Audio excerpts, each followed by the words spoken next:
I'm your host with Wytlabs, an e-commerce marketing agency. Today's guest is Jess. Jess, feel free to let our viewers know a little bit more about yourself and your background. Sure. Hi, my name is Jess. I'm the founder of Dainty Diamond, a Toronto-based jewelry brand that sells high-quality gold, silver, diamond jewelry. Just a little bit about me. I'm 27 years old. I went to school for media and information and technology. I have never taken a business course in my life, but my family has actually been involved in the jewelry industry for over 30 years. So during COVID, when I hated my job and was crying every day, one of my friends asked me to get her a necklace through my dad's connections. And I pretty much said to my dad, how do I do this? And he was like, go downtown. This is who you talk to. This is how you kind of like look at the jewelry industry. You can keep whatever profit you make and just kind of see what inspires you. I happened to go downtown Toronto and met with a bunch of like suppliers and connections that he already had. And I just kind of fell in love with the process of it. And I'm the kind of person that when I have something in my mind, like I'm very determined and I go after it. And later that night I went home, made an Instagram page, started building out a website, and the rest is history. Awesome. That's amazing. Well, tell me more about your products. Tell me more just tell me more about the products and the brand in general. Yeah, so we really try and focus on high quality, solid gold, affordable pieces. I kind of noticed as I was talking to friends and family and just like from what I was searching for in jewelry, it wasn't really available. Like you would find either really cheap quality pieces that were very expensive and would tarnish or turn color, or you would have brands that were selling high quality gold, but the price range was just astronomical. So I kind of found like this gap in the market where I was like, you know what? People want to buy from people. So I really like presented myself as like the founder of the brand and tried to give our solid gold pieces as an affordable price point as I possibly could. And I think just like the whole ethos of our brand is no matter how you're feeling, where you're going, what you're doing, our jewelry always fits. So it's kind of that idea that like for the busy person that, wakes up, goes to a workout class, goes straight to work, out for drinks with their friends, and can just wear the same pieces for all of those things. Awesome. So would that be your ideal target audience? And you kind of just touched on that was my next question. Is that your target audience? Yeah, I would say so. Probably Okay. between 25 to 34, has it been working for a couple years, some disposable income. They're looking to invest in pieces that they can wear every day, not really into the fast fashion. Awesome. And you do sell in the US, correct too, right? Oh, Or just we ship to the States, yes. Most okay. of our clients are US based. Awesome. What makes you different or better than your competitors? That's a really good question, and something that I think as a brand we have to think about almost every single day and remind ourselves in all of our messaging. I think one of the biggest things is obviously there's really big box brands out there.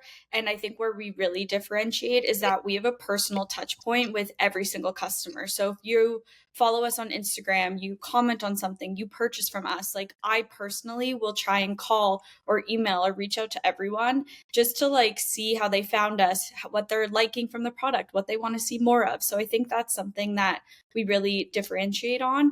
And I think also most companies that are selling solid gold are actually focused on 14 karat, which obviously in the grand scheme of things, people think that 14 karat is better. But if you're talking to jewelry that you actually want to wear every single day, 10 karat gold is way better and more affordable. Awesome. Well, speaking of your products, what are your best-selling products? So the earrings I'm wearing right now, I don't know if you can see from behind my I can headphone. see, yeah. These are our bold hoop earrings. We have them in multiple sizes, and these are for sure our best sellers. They're just your perfect everyday hoop that can take you wherever you want to go. And then right now, we just launched these charm necklaces. I don't know if you can see where Yeah. you can build out like 5 charms, 6 charms, 7, and we have them as bracelets in silver or gold. And these have been really popular lately because I don't know if you're familiar with charm jewelry, but it's been trending all over TikTok. But everything is very bulky and big and not quality materials. So we really wanted to come in with something dainty for every day. Awesome. So being an entrepreneur with an e-commerce brand, what are some challenges that you faced in the past few years and how were you able to overcome them And you can't say COVID, so you have to something besides COVID. Well, we started during COVID, so I would actually say that was a positive, not a There negative. you go. Some challenges. I think just being an entrepreneur, like working for yourself, I think that brings out a challenge in itself. Is you kind of don't really have the opportunity to shut off. Like at the end of the day, you know, most people that are working a 9 to 5 job at 5 p.m., they shut their computer and they're done for the day. As an entrepreneur, it's always on your mind. You're always thinking of it. So I think that's probably been the biggest challenge over the last couple of years, is just trying to really figure out the balance and setting those boundaries for myself of when to actually shut off and not be focused on the brand. That's totally fair.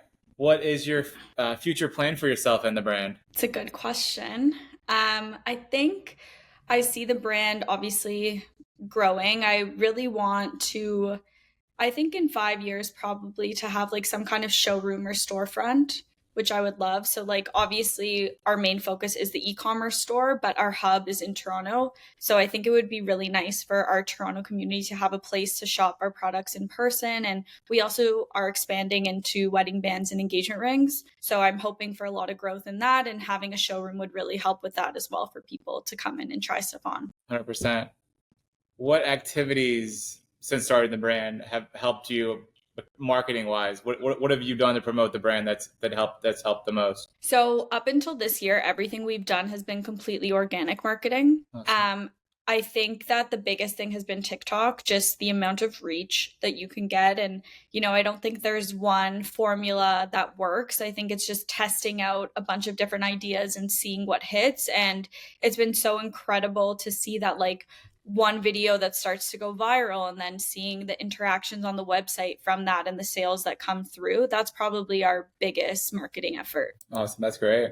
What advice can you give young entrepreneurs looking to start an e-commerce brand like yourself? I think the biggest piece of advice I would give is that I think you really have to love what you're selling and be interested in it, because it's something that it's not just, oh, you work a few days a week and hope that it hits. Like, it's something you really have to put so much time, effort, and energy into it. And if you don't love it, I just don't think you would be able to succeed in the same way. Like, I'm obsessed with what I do, that every day, even if the growth isn't happening right now, like, I think it's a marathon, not a race. So I always just know, because I'm so in love with the process, that it's going to grow. Great advice. I like it.